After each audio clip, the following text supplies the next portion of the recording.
अगर वक्फ के ऊपर माफिया कंट्रोल कर रहा था तो योगी की सरकार तो इतने साल से सत्ता में है। कितने माफियाओं को अरेस्ट किया योगी ने? किसी को नहीं। तो सिर्फ बहानेबाजी है, इनको कुछ कायदा कानून आता जाता नहीं है, सिर्फ मुसलमानों को परेशान करना है। अरे नीयत वक्फ की जमीनों को सुरक्षित करना नहीं है, नीयत वक्फ की जमीनों को हड़प करना है। वक्फ बोर्ड के लिए बनाई गई जो जीपीसी थी उसमें बहुमत के आधार पर वो प्रस्ताव पास हो गया है। 16 जो अमेंडमेंट्स करने के लिए केंद्र की तरफ से प्रस्ताव रखे गए थे वो पास हो चुके हैं। इस बारे में हमारे साथ बात करने के लिए AIMIM के वरिष्ठ नेता, राष्ट्रीय प्रवक्ता और पूर्व विधायक वारिस पठान जी हैं। सर, योगी आदित्यनाथ खास तौर पर नवभारत हमारे चैनल पे आए और उन्होंने यूसीसी के साथ साथ जो वक्फ बोर्ड का बिल है जो जीपीसी के तहत जो तैयार किया गया था, उनका कहना है कि वक्फ बोर्ड में अमेंडमेंट समय की जरूरत है, ये बहुत जरूरी था। इसको लेकर क्या कहेंगे? देखिए, वक्फ बिल इंट्रोड्यूस हुआ पार्लियामेंट में, सब लोगों ने ऑब्जेक्शन लिया, हमारे पार्टी प्रेसिडेंट ने ऑब्जेक्शन लिया। उसके बाद जेपीसी फॉर्म हुई। जेपीसी ने हर जगहों पे मीटिंग करी, हर स्टेट में, राज्य में गए, मीटिंग किया। हमारे पार्टी प्रेसिडेंट भी उस मीटिंग में थे, मगर जेपीसी तो कुछ सुनने को तैयार नहीं थे। जो उसके चेयरमैन थे, जेपीसी के जो इंचार्ज थे, अब लास्ट मोमेंट पे तो हमको ये पता चला कि हमारे पार्टी प्रेसिडेंट के समेत काफी जो नेता थे, जो उसके मेंबर्स थे, उनको लोग ने सस्पेंड कर दिया था। और ये बस वन साइडेड इन्होंने ऑर्डर पास कर दिया। तो हम तो पहले दिन से बोल रहे हैं ना कि बीजेपी की नीयत में खोट है। इनकी नीयत वक्फ संशोधन करके कुछ फायदा पहुंचाने की नहीं है। इनकी नीयत है वक्फ की जो मुसलमानों की जमीन जायदाद है उसको हड़प करने की नीयत है इनकी। ये साफ तौर से दर्शाता है इनके एटीट्यूड से। और बिल में जो संशोधन दिख रहे हैं, अमेंडमेंट, सब एक ही चीज है कि किसी भी तरह मुसलमानों के वक्फ की जो संपत्ति है उसको हड़प कर लिया जाए। नीयत में खोट है बीजेपी की। अब योगी को क्या पता है वक्फ के बारे में?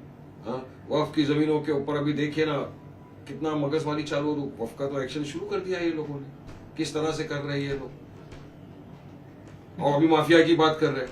अगर वक्फ के ऊपर माफिया कंट्रोल कर रहा था तो योगी की सरकार तो इतने साल से सत्ता में है। कितने माफियाओं को अरेस्ट किया योगी ने? किसी को नहीं। तो सिर्फ बहानेबाजी है, इनको कुछ कायदा कानून आता जाता नहीं है, सिर्फ मुसलमानों को परेशान करना है। अब किसी भी तरह से उनकी जमीनों को हड़प करना। वक्फ हमारी मजलूमों की, यतीमों का अधिकार है। वक्फ की जो जमीन है उसमें हमारे कब्रिस्तान, मसाजिद सब है। और एक इंसान जब वक्फ करता है तो उसकी नीयत ये होती है कि मुझे सवाब मिले। वक्फ क्या है? अरे, और रेगुलराइज होता है। वक्फ ट्रिब्यूनल है, वक्फ बोर्ड है, हर चीज को रेगुलराइज करते हैं वो लोग। एक नोटिफिकेशन होता है, गैजेट होता है, उसके बाद वक्फ की जमीन ऐसा ही किसी को थोड़ी ये कर दिया जाता है। मगर जब नियत में खोट है तो किसी भी तरह से करेगी ना भाजपा ये काम। लेकिन सर, उनका कहना है वक्फ की कोई लैंड नहीं होती है, राजस्व की वो लैंड होती है। तो ऐसे में जो दादागिरी चल रही थी, माफियागिरी चल रही थी, गुंडागर्दी चल रही थी वक्फ बोर्ड के जरिए, उस पर लगाम लगेगी। कौन माफियागिरी कर रहा था? माफिया था तो योगी क्या कर रहे थे इतने साल से? क्यों पकड़ा नहीं किसी को? झूठ बोलते हैं ये लोग। वक्फ बोर्ड है, वक्फ ट्रिब्यूनल है। अगर किसी इंसान को वक्फ बोर्ड और वक्फ ट्रिब्यूनल के फैसले से इनकार है तो कोर्ट्स है, कोर्ट्स में अपील फाइल कर सकता है जाके। मगर इनको ये सब नहीं करना है ना। इनको तो सिर्फ एक ही चीज है, किसी भी तरह से कुछ भी करो, मुसलमानों की जो जमीन जायदाद है वक्फ की, उसको हड़प करो, उसको खा जाओ। ये नियत है इन लोगों की। लेकिन जमीनें सुरक्षित हो जाएंगी अमेंडमेंट होने से। जहां कहीं भी अचानक से ये बातें सामने आ जाती हैं कि वक्फ की जमीन है, जिस तरीके से उन्होंने एग्जांपल दिया कि महाकुंभ की भी कुछ जगहों पर ये कहा गया कि वो वक्फ की जमीन है करके, तो इस तरीके के जो क्लेम्स है वो बंद हो जाएंगे। अरे, नियत वक्फ की जमीनों को सुरक्षित करना नहीं है, नियत वक्फ की जमीनों को हड़प करना है। इसलिए लोग ये सब कर रहे हैं। क्या सुरक्षित करेंगे लोग? वक्फ की जमीन तो ऑलरेडी है ना। वक्फ बोर्ड है, वक्फ ट्रिब्यूनल है, स्टेट गवर्नमेंट द्वारा अपॉइंट किए हुए मेंबर्स होते हैं उसके अंदर। तो किस तरह से ये बोल रहे हैं ऐसी बातें?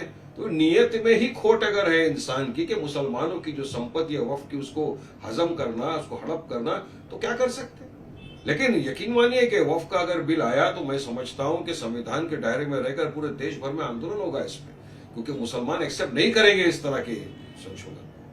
ये मेरा ऐसा सोचना है, मेरा मानना है। संविधान के दायरे में रहकर सबको अधिकार है इसके खिलाफ प्रोटेस्ट करना। अगर इस तरह धांधली चली वक्फ के अंदर तो कोई भी इंसान बर्दाश्त नहीं करेगा ऐसी बातों को। तो लेकिन सर, कोर्ट का भी क्या ऑप्शन रहेगा दरवाजा खटखटाने का? क्योंकि जमीयत उलेमाए हिंद के जो अध्यक्ष हैं वो तो कह रहे हैं कि हमारे पास रास्ता है, हम कोर्ट का दरवाजा खटखटाएंगे।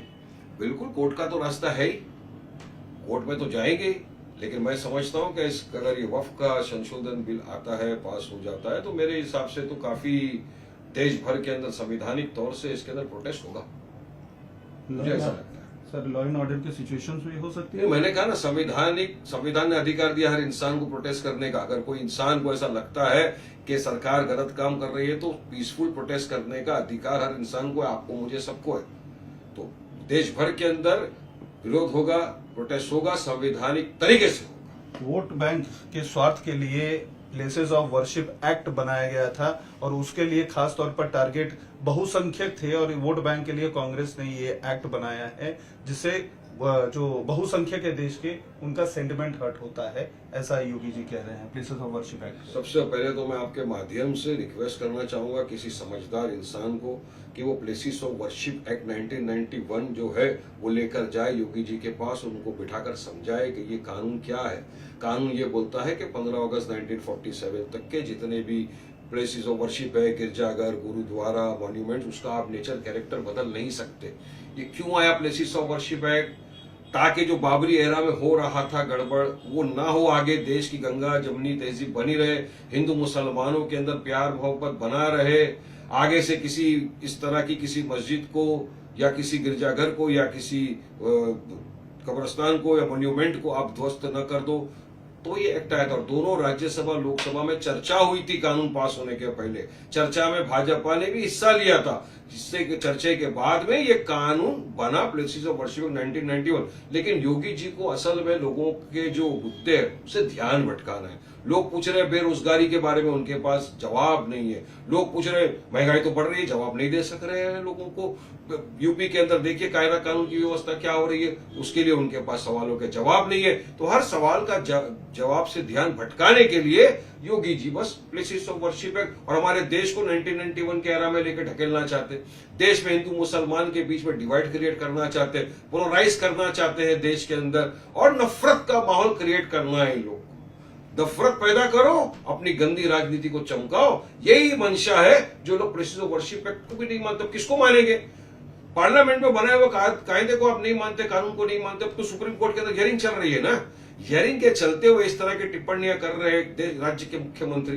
तो ये तो मुख्यमंत्री ने शपथ ली संविधान का उल्लंघन कर रहे हैं। वो क्यों नहीं मानते हो? देखेंगे ना सुप्रीम कोर्ट के आदेश पास करता है। तो हियरिंग चल रही है और उनको यकीन है कि supreme court places of worship act 1991 को मान्यता देगा। वरना तो किस दिशा में आप देश को लेकर जाना चाहते हो? हर दिन आप किसी मस्जिद में जाएंगे, खुदाई करेंगे, बोलेगा नहीं हमको यहाँ पे लगता है कि मंदिर है, तो फिर फायदा क्या हुआ वर्शिप एक्ट लाने का 1991 का?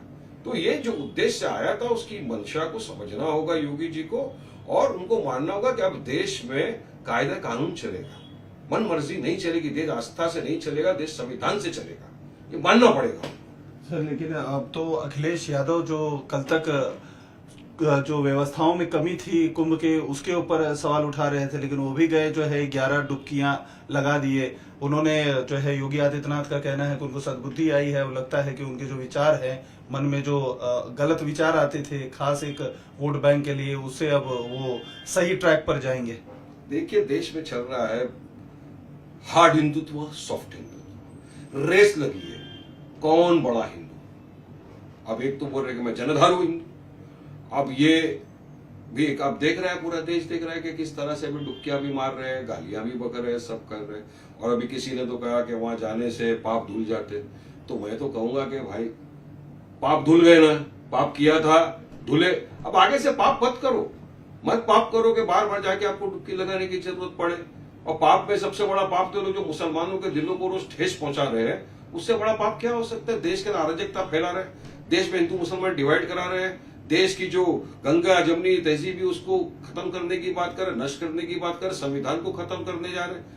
तो ये सारे पाप मत करो, मेरा ये बोलना है लोगों को, पाप मत करो। खड़गे कहते हैं सर कि जो डुबकियां लगा रहे हैं केवल एक नंबर्स बनाना चाहते हैं, वहां पर डुबकियां लगाने से लोगों के पेट नहीं भर जाएंगे, भूखे को रोटी नहीं मिल जाएगी, बेरोजगार को नौकरी नहीं मिल जाएगी, इस तरीके की जो बातें कर रहे हैं, इस बयान को आप कैसे देखते हैं? देखिए अभी उनका बयान है, स्पष्टीकरण वो दे उन्होंने क्यों कहा, काय के लिए कहा। देखो हम तो एक चीज मानते हैं ना यार कि कुंभ का एक, आप ही खुद बोल रहे हो कुंभ मेला है, अब मोदी जी बोलते हैं सबका साथ सबका विकास सबका विश्वास की बात करते हैं। अजमेर शरीफ की दरगाह पे भी उर्स लगता है, हमारे हिंदू भाइयों को इजाजत है अपनी दुकान लगाए, अपनी स्टॉल लगाए, सब लगे, मगर कुंभ में तो अलाउड नहीं कर रहे। अगर कोई मुसलमान जाके स्टॉल लगाना चाहता है 2 वक्त की रोटी कमाने के लिए, उसको इजाजत नहीं है। तो ये तो देश देख रहा है कि किस तरह से आपसी भाईचारे को मिटाया जा रहा है देश के अंदर, और सबका साथ किधर दिख रहा है अभी सबको। तो लोगों को समझना होगा कि देश में प्यार मोहब्बत होनी चाहिए। सिर्फ जुबान से मोहब्बत की दुकान में खोल दूंगा उससे नहीं होता, दिखना भी चाहिए जमीन में कि कितनी मोहब्बत फैल रही है। 2014 से हालात बहुत बदल गए हैं सर। आप जिस तरीके की बातें कह रहे हैं कि जब से ये मोदी सरकार आई है तब से मुसलमानों के ऊपर जिस तरीके की बातें हो रही हैं उससे और अब के हालात जो पहले थे 2014 के, बहुत ज्यादा कुछ बदल चुका है। ये बिल्कुल बात तो सही है आपकी। जब से मोदी सरकार आई है तब से हम एक चीज देख रहे हैं कि देश में अराजकता बढ़ गई है, नफरत फैला रहे हैं लोग, हिंदू मुसलमानों के बीच में दरार पैदा कर रहे हैं। और मुसलमानों के प्रति तो मैं कहूंगा कि एक तरफ से इन्होंने जंग सी छेड़ दी है। इनको हमारे खाने पीने से नफरत, इनको हमारे हिजाब से नफरत, हमारी मस्जिदों से नफरत, हमारे मदरसों से नफरत, हमारे वक्फ की जमीन हड़प करना अब तो चाहते हैं। तो हर चीज से इनको एक समुदाय के खिलाफ बस नफरत ही फैलाते जा रहे हैं। और डेवलपमेंट विकास की कोई बात नहीं कर रहे। इनके एजेंडा में डेवलपमेंट विकास आपको दिखेगा भी नहीं। बेरोजगारी बढ़ रही है वो आपको नहीं दिखेगा, आत्महत्या कर रहा है किसान वो आपको नहीं दिखेंगे। मगर यहाँ एक ही चीज आपको दिखेगी, मुसलमानों को गालियां बको और अपनी राजनीति को चमकाओ, और जो मुसलमान को गाली बकेगा उसको महाराष्ट्र के अंदर तो बलिष्ठ बना दिया जाता है बीजेपी की सरकार के अंदर। जो मुसलमानों को बोलता है कि घर में मस्जिदों में घुस घुस के मारेंगे, जो मुसलमानों के खिलाफ अनाप शनाप बकवास करते हैं उनको रिवॉर्ड दिया जाता है, उनको रिवॉर्ड के अंदर मिनिस्टर बना दिया जाता है। उनको पद्म भूषण अभी क्या मिला वो भी दिया गया, साध्वी रितंबरा जो अडवाणी जी के साथ में उष्टम व्रत का हिस्सा थी। एक धक्का और दो ऐसे ऐसे अल्फाज जो यूज किए थे हमारी बाबरी मस्जिद के वक्त, और जिन्होंने कहा था कि मुसलमानों के नरसंहार की बात की थी, उसको आप रिवॉर्ड दे रहे हो। तो क्या संविधान का पालन किया जा रहा है? क्या सबका साथ सबका विकास की बात हो रही है? क्या लोगों के इमोशन को प्रोटेक्ट करने की बात हो रही है? कुछ नहीं। विकसित भारत कैसा बनेगा? इस तरह से नफरत से बनेगा? हिंदू मुसलमान डिवाइड करके बनेगा? पोलराइजेशन से बनेगा क्या? विकसित भारत अगर बनाना है तो आपको ये सारी चीजें छोड़ना होगा, संविधान का सम्मान करना होगा और देश के तमाम नागरिक को एक साथ जोड़ के साथ में लेके आगे बढ़ना होगा। सर आपसे बात करने के बहुत बहुत शुक्रिया। तो ये थे वारिस पठान, जिन्होंने साफ तौर पे कहा कि बंटवारा करके देश विकास नहीं करेगा, विकसित नहीं होगा। जरूरत है सबको साथ लेके चलने की, और ये सिर्फ बातें नहीं रहनी चाहिए, सरकार को भी इसके ऊपर कदम उठाकर परफॉर्म करके दिखाना चाहिए। वीडियो जर्नलिस्ट विनायक के साथ अतु सिंह, टाइम्स ऑफ नवभारत, मुंबई।